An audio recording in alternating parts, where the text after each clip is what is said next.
So let's get up to 60.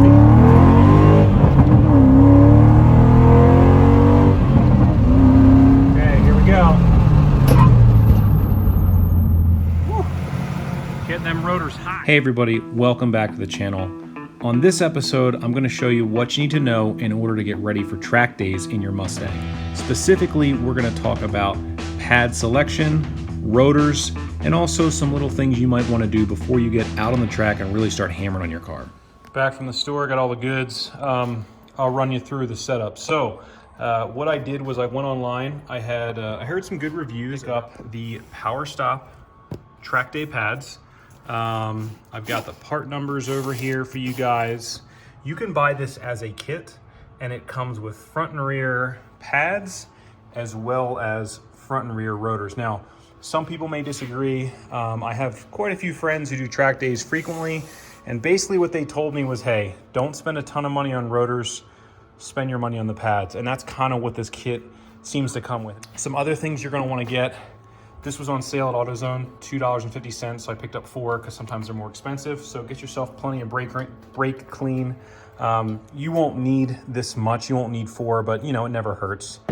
I got myself some .4 synthetic fluid. That's probably as high as I would go. You can get like .5.1 and stuff like that, but I think .4 will be good. So I got 2 of those. If I don't use one, I'll take it back. And then this, again, if I open this up and it comes with this, I won't use it, but this is the stuff you put on the back side, not the front, the back side of your pads. And it's supposed to make them a little bit quieter when the piston comes into contact with them. I've done brakes on a Mustang before, and I know that the rear calipers have sliding pins that can get seized. So when you do the brakes, it's a good idea to go ahead and lube those up. We'll do a time lapse, and I'll try and talk about that part when I get there. Front brakes on this. So the front brakes on the Cobra are pretty standard in that to compress the piston, you can just use your standard, C-clamp. So if you've got something like this, let's say, you can use a C-clamp and it'll work. Now, the problem is in the rear, you cannot just compress. I don't know why they do this. You can't just compress the pistons. You actually have to lock in and twist them as you compress. So go and get yourself a little rental here. Get your money back afterwards. This is from AutoZone, part number 27111. And basically, you find the right style, and as you turn this in, it not only compresses, but it rotates. There's like little nipples here, and they grab the piston on your caliper, and that will allow it all to work. So let me get the time lapse started, and let's take it away. So ultimately, it really does not matter what side you plan to start on. You can do either the front or the rear. I decided to start in the rear, and with Mustangs, as you'll see, this is actually the more difficult side to do, and that's only because you need to worry about the slide pins a little bit more. You also need to get that special tool that I talked about to slide the piston into the caliper. But other than that, the front and rears are pretty simple. You'll see me bounce around from side to side. I'm doing this pretty much by myself until I get to the point where I need an extra set of hands to bleed the brakes. I would allot a couple hours for this if you've never done it before. You can do this much quicker. A lot of what I do stems around doing this before, knowing what can go wrong, so I really take the extra time to make sure that I clean everything, clean the sliders, replace the parts, clean the rotors when you're done. It really does pay off in the end to take your time here. So this is not my first brake job, but I think this actually might be the most consistently correct brake job I've ever done. So something really cool, when you buy these Power Stop pads, they come with replacement boots to go over your slide pins. They also come with all the little clips to go onto onto the new pads, which is nice because the old one didn't. It didn't include these right here, and I really think that this added step of greasing everything really makes it easier to put everything on. So I used to never do this, and I've had one of these slide pins seize up on me before. So this was a pretty nice touch to do that. I found a pretty cool video online that kind of goes through everything, but I've got them all on. You're going to want to torque the Large ones back here to between, I think it's like 65 and 87. I think it went to 76. The smaller ones here, 25. And now obviously I just need to clean off, you know, the rotor before putting the wheel back on, but that wasn't too bad. I can't stress this enough. When you get to the end, make sure you clean everything. You take all that time doing a good job. If you leave crap on the rotors, it's gonna bite you later. Wait for my wife's assistance to bleed the brakes. I got some new fluid for the transmission. So you'll read a lot of different things online about what to use. And if you look at the owner's manual, what it's gonna call for, you see where it says Mercon? That is what it calls for, which is ATF, okay? You'll see a lot of people run synchromesh in these things, but you're really not supposed to. You can do synthetic or non-synthetic. They stopped making Mercon. Well, there's newer versions. So I believe you could run Mercon 5, I wanna say it is. If you can find some old Ford Mercon, Dextron Mercon, you just gotta look on the back. It's gotta say Ford Mercon on it. And you can run that in these T45s. Now the later T56s, remember this is a Borg Warner, it's not a Tremec, okay? It was before they bought it, some things changed. There are some internal parts. While the synchromesh will work, you'll be able to shift, and some people even say it shifts smoother. There's some degradation that can happen inside. I don't want to get into specifics because I'll probably get it wrong. I think it's something with the blocker rings, but don't quote me. But basically, if you have a T45, which is what came in these cars or this year, run ATF, don't run synchromesh. There will probably be some discussion maybe in the comments, people who disagree with me, but I think it's safe to just go with what the manufacturer recommends. All you need here to drain the fluid is just a 3/8 drive ratchet, and it's just this style that goes up in here.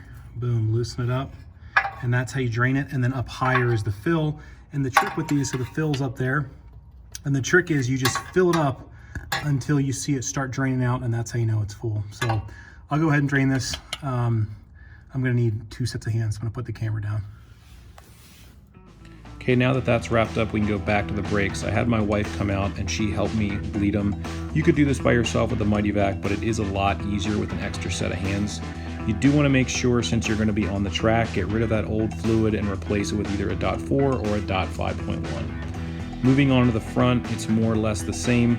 Like I mentioned before, it actually is a lot easier. I was an idiot and forgot to break the lug nuts loose before I jacked it up, so that slowed me down. But other than that, just take your time. You will need a hammer to get the front rotors off. Sometimes they get kind of seized on there. Just take your time, spin it in a circle, hit it with a hammer. They will eventually come off, trust me. Again, the Power Stop track day pads come with everything you need. Use all the little clips, grease everything up good, and it'll go together nice and smooth. This actually does go quicker than the rears. Woo. Getting them rotors hot. Okay, so the break-in for these guys is 10 stops, 60 to 0, or 60 to 10, real hard. And then you gotta let them cool, which is what I'm doing now. Getting a little bit of shaking coming down, but you know, it's hard to tell exactly what that is, but you can really tell these front brakes. You know, when I stopped, I was definitely seeing some smoke coming off the rears a little bit. So I'm gonna pop the hood, check the fluid level real fast, let it cool down, drive around. They want you to do another 10 from 80, but I mean, you can't do that on the street. Trying to do 80 to 0 on the street just isn't feasible. I mean, I went out way far away where the speed limit was sufficient to do my 60 to 0 or 60 to 10 with no one around.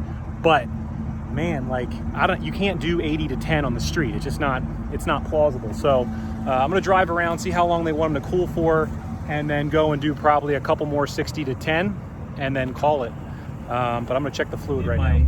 60 to 10, and now I'm gonna do it again. Now, they tell you in their video to do some laps around the track. I think they assume that you're on a racetrack, which is great if you have a racetrack available to you, but I don't. So I'm way out, you know, kind of in the sticks right now, but I gotta find a road that has a high enough speed limit because I don't want to get a ticket for trying to break in my brakes. So basically I'm gonna try and do some more. I'm not gonna go over 60. I'm gonna try and do some more stops like I was doing before. And you really don't want people around because they think something ran out in front of you. So let's get up to 60.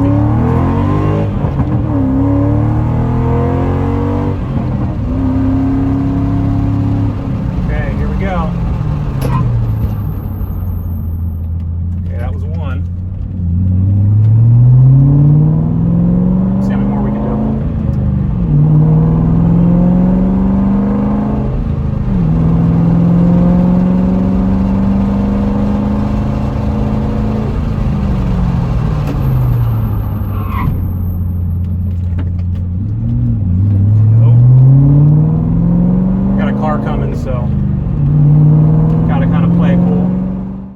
So that about wraps up the video. Just the last couple things that I will leave you with before you go to the track. A couple things you're going to want to check. Number one, make sure that your lug nuts are tight. Even if you just replace wheels and tires, actually that's a great time.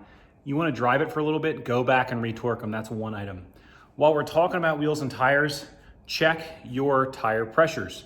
When you guys start getting really serious, you can start adjusting tire pressures at the track, but to start, I would go with the recommended manufacturer setting at all four corners. Obviously, check your fluids. Check your oil, check your coolant. You just did brakes, so your brakes should be good, but check all of your fluids. Make sure you've got good gas in the car. Make sure you've got enough gas in the car. Just little things like that. I went like one step further. I had some leftover Torco accelerator, which is an octane booster, and I threw that in. You don't need to do that, but it was just sitting on the shelf, not doing anything, and I figured I'm gonna be running it hard, why not? Just general maintenance. If you're gonna use a camera, figure out where you're gonna mount your GoPro, things like that. Make sure that you're dressed appropriately. Most tracks require, full length pants, closed-toed shoes, basic stuff. Be smart. Don't show up in shorts and sandals. They might not let you race. Last little bit, even your most basic track day, you are going to want to have a helmet. Sometimes they will rent helmets, but check with the track before you go. A Snell approval, SNELL, is usually required, and there are years. So you can't use a helmet, from 1990. You got to make sure that you're within spec. But go out, have fun. We covered, I think, all the major things. So I picked this car up around 2 months ago, almost to the day, and went from trailering at home, not being able to inspect it, to being ready for the track. So this is huge. I hope you guys enjoyed. I hope you followed along. I've seen a lot of good comments for people who are picking up Cobras or older Mustangs that are trying to get on the track, and this is helping inspire them. I mean, that's why I do it. So I like doing this stuff on my own, but I really love seeing all the comments and positive feedback. So get out there. You don't need a ton of money. You don't need a Corvette. Get out there, get on the track. See you guys next time.